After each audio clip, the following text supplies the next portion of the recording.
하나님 아버지, 누추한 저희들입니다. 허나 주님께 저희를 부르시고 제자를 삼으시기를 원합니다.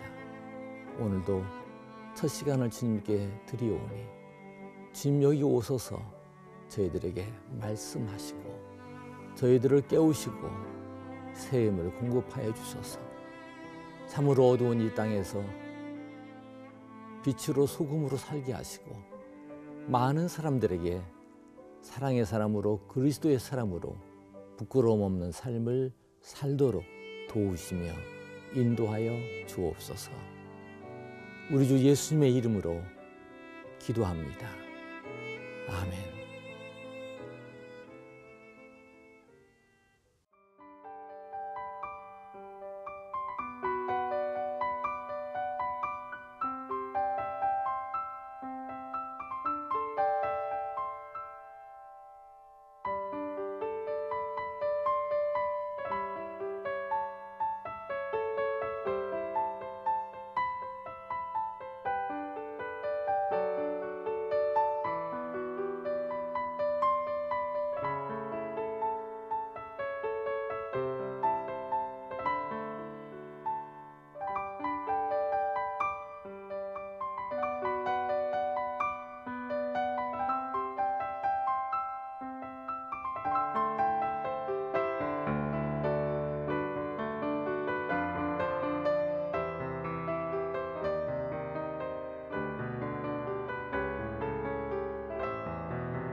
목사 임종수입니다.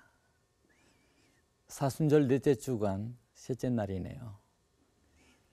마태복음 6장 말미에 보시면 너희는 그 나라와 그 의를 구하라 하는 말씀이 있습니다. 우리 크리스찬들이 평생 요절로 삼아야 될 말씀이죠. 그런데 거기서 구하라는 말, 그 원어적인 표현이 제테이테.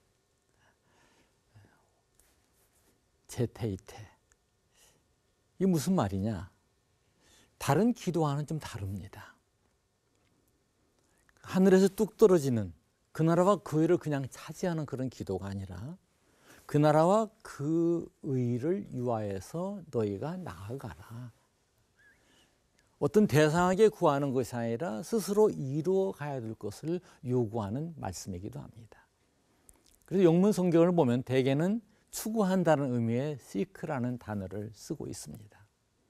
실장에 보면은 구하라 그러면 주실 것이요, 찾으라 그러면 찾을 것이다 했는데 그 구하라 할 때는 그 말씀을 쓰지 않았고 찾으라 할 때 제테이테이, 원형은 제테오입니다. 그 어원을 쓰고 있습니다. 우리는 항상 그 나라와 그 의를 구하면서 이 미명도 이 새벽도 주님께 드려서 애써 몸부림하듯이 그렇게 살아야 될 것입니다. 오늘 시작하는 말씀 한번 본문을 읽어보면서 시작하도록 하겠습니다. 21절입니다. 앞서 보셨죠? 21절에 보면 이렇게 기록이 되어 있습니다. 그가 나간 후에 예수께서 이르시되 지금 인자가 영광을 받았고 하나님도 인자로 말미암아 영광을 받으셨도다. 그가 누굽니까? 그가 가룟 사람 유다입니다. 그가 나간 후에 밤으로 나갔다고 그랬죠. 뭐로 나갔나요? 예수님 팔로 나갔어요. 예수님의 적셔 주신 떡을 받고 너 할 일을 빨리 행하라 이렇게 말씀하시는 소리를 듣고서는 예수님 팔로 나갔습니다. 그런데 예수님 팔로 나간 후에 인자가 예수님께서 영광을 받았다. 이게 무슨 말씀일까요? 더욱이 이 영광을 받았다 이 말씀은 현재적입니다. 현재적으로 영광을 받았다는 거예요. 예수님 죽이겠다고 십자가에 달겠다고 팔로 나갔는데 예수님이 영광을 받으셨다는 것입니다. 이게 무슨 의미일까? 그 영광을 가지고 신학자들이 고민을 합니다. 목사님들이 고민합니다. 그리고 얻은 답은 그 영광은 십자가의 사건이라는 것이죠. 예수님께서 십자가에 지시고 죽으실 때 뭐라고 말씀하셨어요? 다 이루었다 이렇게 말씀하셨습니다. 예수님께서는 하나님, 성부 하나님의 보내심을 받고 이 땅에 오셨습니다. 성육신, 인카네이션이라고 말을 하고 있죠. 예수님이 오신 목적은 살려 오시는 것이 아니라 죽으러 오셨어요. 십자가에서 우리 모든 사람의 죄를 대신해서 죽으시기 위해서 이 땅에 오셨습니다. 그게 예수님의 목적이었습니다. 따라서 하나님께서 명하신 모든 것을 완성하는 것, 그게 영광이죠. 그리고 십자가 사건은 부활로 이어집니다. 이어지는 그 말씀을 보고서 만일 하나님이 그로 말미암아 영광을 받으셨으면 하나님도 자기로 말미암아 그에게 영광을 주시리니 곧 주시리라. 죽으실 뿐만 아니라 부활의 영광, 나아가서 승천, 하나님 보좌 우편에 앉는 것까지도 우리는 염두에 둘 수 있다. 그렇게 생각을 할 수가 있을 것 같습니다. 예수님의 큰 명령, 너희는 그 나라와 그 의를 구하라. 그러면 그 나라와 그 의를 구하는 그 삶은 뭐냐? 주님을 따라가는 삶이에요. 주님을 따라가는 삶을 주님께서 뭐라고 말씀하셨어요? 마태복음 16장에 보시면 나를 따르려면 자기를 부인하고 자기 십자가를 지고 나를 좇을 것이니라. 그렇게 말씀하셨습니다. 어느 분 저한테 그런 질문을 하더군요. 자기를 부인하면 자기는 없어진다는 겁니까? 그럼 그 십자가에 무슨 의미가 있겠습니까? 의문을 가질 만한 내용입니다. 근데 여기서 자기를 부인한다는 것은 내 고집으로 나를 이루기 위해 주님을 믿는 것이 아니라 하나님의 뜻을 이루기 위해서 나를 꺾는다는 것이죠.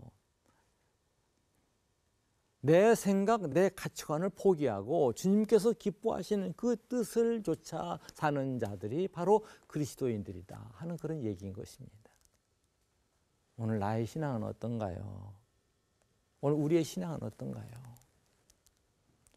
주님께서는 우리에게 원하십니다. 너희는 그 나라와 그 의를 구하라. 나를 따르려거든 자기를 부인하고 자기 십자가를 지고 나를 좇을 것이니라. 그러므로 사랑 심기 가장 중요한 거 그 십자가의 길입니다. 우리에게 정해진 길입니다. 그리고 그 길을 이루는 궁극적인 십자가의 일의 궁극적인 소재는 뭐냐? 바로 사랑이에요. 섬김이에요. 그 사랑을 사는 거예요. 이 땅에서 하늘나라의 그 삶을 구현하는 것이 오늘 우리에게 주어진 소임입니다. 어제도 주님께서 말씀하신 하늘나라가 현재적이다 이렇게 말씀하셨습니다. 현재적입니다. 오늘 우리의 소임은 그 나라를 이루어야 됩니다. 내 가정에서 그 나라를 이루고 섬기는 교회에서 그 나라를 이루고 우리 사회에서 그 나라를 이루는 그런 삶을 살아야 되는 것입니다. 여기까지 말씀하시고 주님께서 매우 중요한 선언을 하십니다. 그걸 새 계명이라고 얘기하고 있죠. 아주 적절한 때에 새 계명의 말씀을 주신 것입니다. 그 다음에 나오는 새 계명의 말씀을 제가 새 번역 성경으로 좀 준비했습니다. 새 번역 성경으로 준비한 새 계명을 한번 제가 읽도록 하겠습니다. 이제 나는 너희에게 새 계명을 준다. 서로 사랑하여라. 내가 너희를 사랑한 것 같이 너희도 서로 사랑하여라. 너희가 서로 사랑하면 모든 사람이 그곳으로서 너희가 내 제자인 줄을 알게 될 것이다.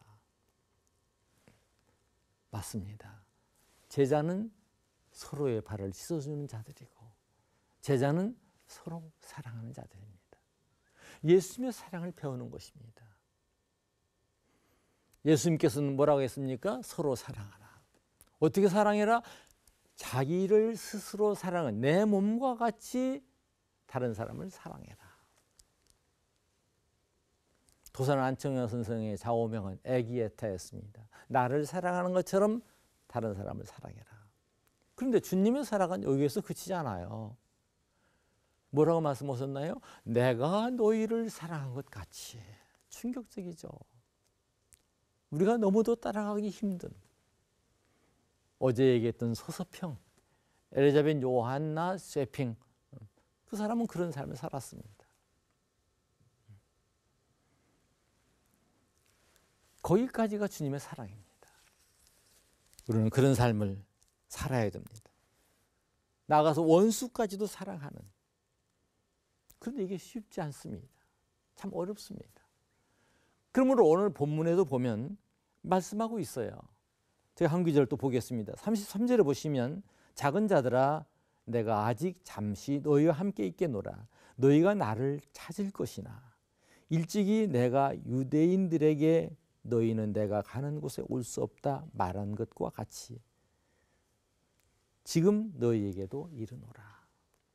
지금 함께 있지만 나를 찾겠지만 내가 없을 거다. 지금은 너희가 나를 따라올 수가 없다.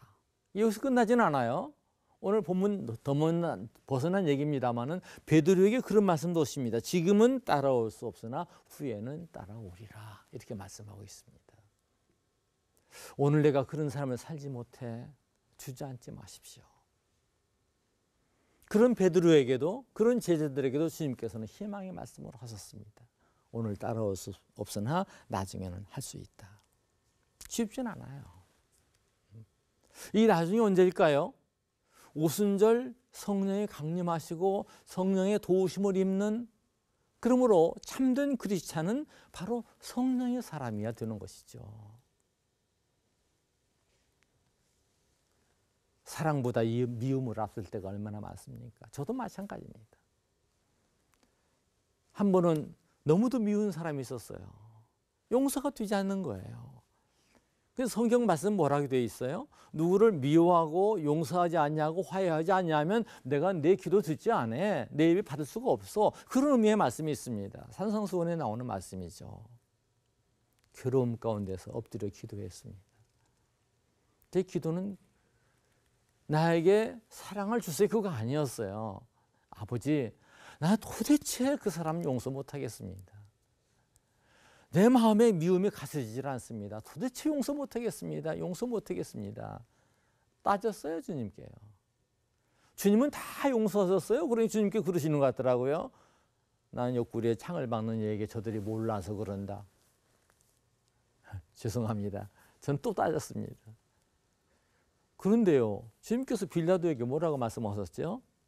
너를 나에게 넘겨 준 자의 죄가 더 크다. 누구를 가르친 겁니까? 제사장들을 가르친 겁니다. 주님도 제사장들을 용서하는 것 같은데요. 물론 그게 정답은 아니에요. 제가 기도할 때 때를 쓴 겁니다. 한 가지 분명한 것은 그렇게 또 기도하고 다른 거 아니에요. 용서하게 해주세요가 아니에요. 용서 못하겠습니다 하는데 나중에 그에 대한 연민의 정이 생기더라고요. 아, 저가 몰라서 그러는구나. 불쌍하다. 즉 그에게 대한 것, 제 마음속에 생긴 것은 미움이었었는데 기도하다 보니까 사랑까지는 안 갔는지 모르겠어요. 그러나 노여움으로 바꿔졌습니다. 누구를 용서한다는 것 결코 쉽지 않습니다. 그런데 주님께서는 분명히 말씀하시기를 이 세 계명, 사랑의 계명을 지켜야 너희가 내 제자다 이렇게 말씀하고 있어요. 너희가 서로 사랑한다고 자랑하느냐? 아니다. 내 계명을 지켜야 서로 나의 제자가 되는 거다. 내 계명은 뭐냐? 서로 사랑하라 이것이다. 그러므로 너희가 서로 사랑하지 않는다면은 나도 사랑하지 않는다는 얘기다. 요한 1서 4장 5장에 걸쳐서 나오는 그런 말씀입니다. 우리가 누구를 사랑하지 못하는 것, 주님을 따라가지 못하는 것 왜일까요? 오늘 한 가지만 말씀드립니다. 우리가 너무나 똑똑해서 그런 것 같아요. 그래서 어느 화가는 주제를 바보의 새롭게 해서 그리는 그림을 내본 바가 있습니다. 수년 전 2000년대 초입니다. 우리 교화 나가서 영화 하나를 추천해요. I am Sam이었습니다. 그러면서 얘기합니다. 정신 나이가 7살뿐이 안 된 아버지가 혼자서 어린 딸을 기르는 그런 얘기입니다. 너무도 감동적이었습니다 하고 왔어요. 근데 저는 와서 그 영화를 보면서 글쎄요, 저도 그 생각을 하면서 봤는데 제가 참으로 감동받은 자리는 그 7살 정신력분들은 안 되는 샘이라는 아버지가 루시라는 딸아이를 기르는 그 애써 기르고 그의 그 신자 양육권을 쟁탈해 오고 그런 장면이 아니라 그 영화의 머리에 나오는 장면에 저는 충격을 받았고 가슴이 뭉클했습니다. 그 아버지 샘이 루시가 학교 들어갈 때 준비하기 위해서 신발을 사러 갑니다. 신발 가게 갈 때 혼자 가지 않고 4명의 자기 친구들을 데리고 왔어요. 모두 정신장애를 받는 그런 어른들이었습니다. 그 사람들이 자기 딸의 루시의 신발을 추천합니다. 이게 좋겠어, 이게 좋겠어. 어른 신발 큰 걸 가지고 와서 이게 좋겠어. 다 모자라는 사람들이니까요. 나중에 결국 그 루시가 자기 신을 신발을 정합니다. 아빠가 말합니다. 아, 우리 루시가 자기가 원하는 신발 바로 가린 거야. 그리고 이제 가게에서 가격을 물어보는데 자기들이 준비한 돈, 이 쌤이 준비한 돈은 터무니없이 모자라는 겁니다.